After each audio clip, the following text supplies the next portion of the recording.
your business. Next up, how to sell. Now, anybody can sell. It's a system, it's a philosophy, and anyone can do it. I don't care your background. You can be an introvert, you can still sell and understand the systems of selling. And if you are presently selling, I promise you, you are missing a few tricks that I'm going to try and help you with now. First up, how to sell is not what you have been taught. It is not, here's my product, this is how much it is, and this is what it does. The first thing in sales that you need to learn, and the number one thing I learned through the hard way of doing it, is sell the sizzle, not the steak.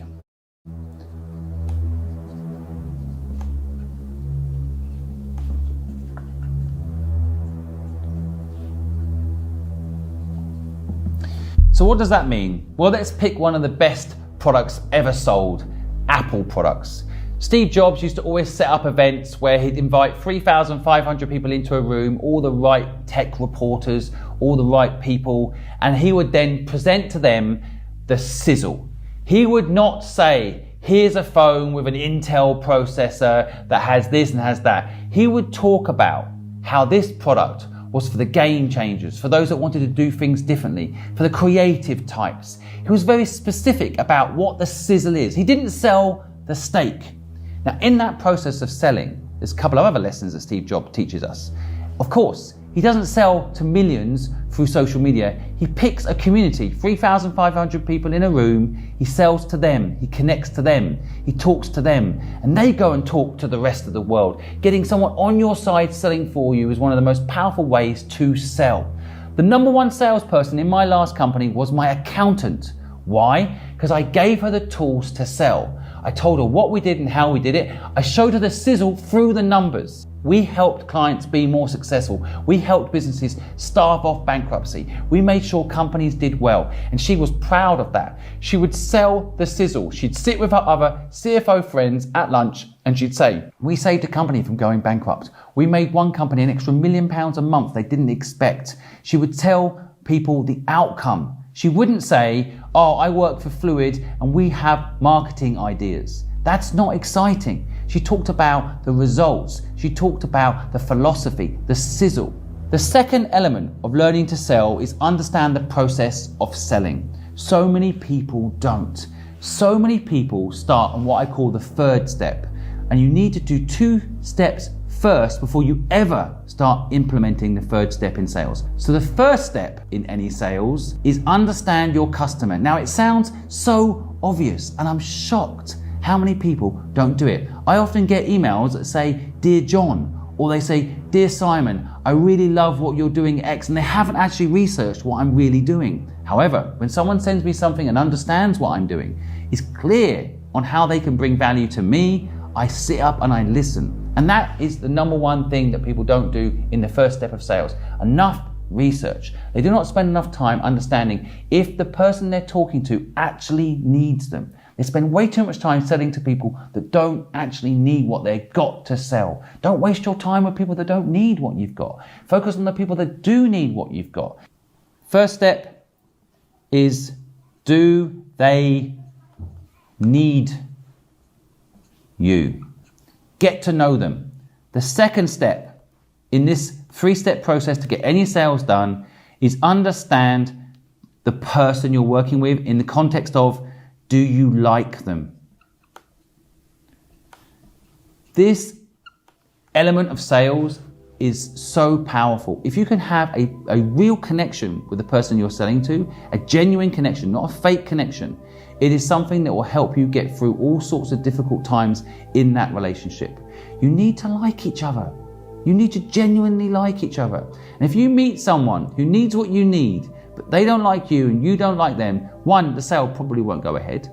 But even worse, the sale might go ahead.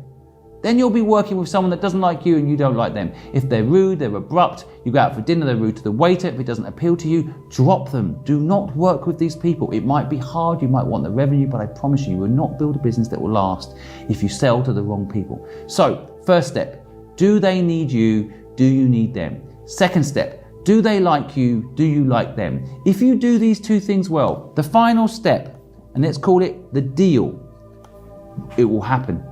Because if they like you and they need you, they will work with you to make a deal happen. I have done enormous deals every single time in my career. I've done the first 2 steps right. It's no problem. In fact, I have said how much I would like for, say, example, a contract, and that client's come back to me and given me even more, told me the budget, given me insight into how to make sure we get the work. So it's so important, not just go in there cold with what you've got to sell, but go in there understanding the person and making sure it lasts. If you follow these 3 steps, I promise you, you'll get every single sale done. Now, there's one more final thing I want to tell you about sales. You've got to think long term. There was a study done by Harvard. They analysed the best salespeople in the world. And the top 50 salespeople in the world would, on average, approach someone to get a deal done 5 times. They would send them an email, for example, and then a few weeks later they'd send them a follow-up email, and then maybe they'd send them a brochure or contact them through social media. They would basically contact maximum of 5 times before they would actually consider that lead dead. And that was their mistake. And we're talking about the leading salespeople. But the top 1% of salespeople, which it turns out I am one of these people. I didn't know it at the time. I now know it looking at the research. The top 1% of salespeople do something very different. When I started Fluid, I wrote down all 50 companies that I wanted to work with in the building of this business. And there were big names on there. And from day one, I built a system to reach out to them by hook or by crook in some way every single month. For example, at Christmas, I would wish them a Merry Christmas, send them a card. Chinese New Year, I'd send them something. When I learned something about their industry that I thought could be useful to them, a bit of research, I would send it to them. I would always make sure that every single month I made contact with them in some way, not to sell necessarily, but to build a relationship, to get to know what their needs were. In some cases, I got those clients quite quick, but in the majority of the businesses, it took me, for example, 9 years to get some of those companies on board. Every single month for 9 years, I would approach those companies. And that's the secret to it. It's a long game. You have to apply yourself, build a system in sales that lasts. It cannot be one email, they don't reply, or one email and they say no. You've got to keep staying in contact with them. Building things like email lists are still very powerful. I know it's not as cool these days as being popular on TikTok, but I promise you, having an email list where you can contact that person regularly, keep them up to date of what you're doing, keep up to date with what they're doing, will ensure a sale at some point in the future, as long as you're politely persistent. I promise you, you follow these rules in sales, your life will change. I would add, in sales, people don't bring their personality into the mix enough. You've got to be yourself, be honest, be authentic. In sales, it's not about selling someone a car that doesn't work. That is bullshit. That is how people are projecting what sales looks like. Sales is about selling someone a car they actually need. I have seen in my own life, when I've gone to buy a car, the best salespeople tell me, you don't want this car, you want that car, in another showroom where they don't get the commission. I've actually had that happen.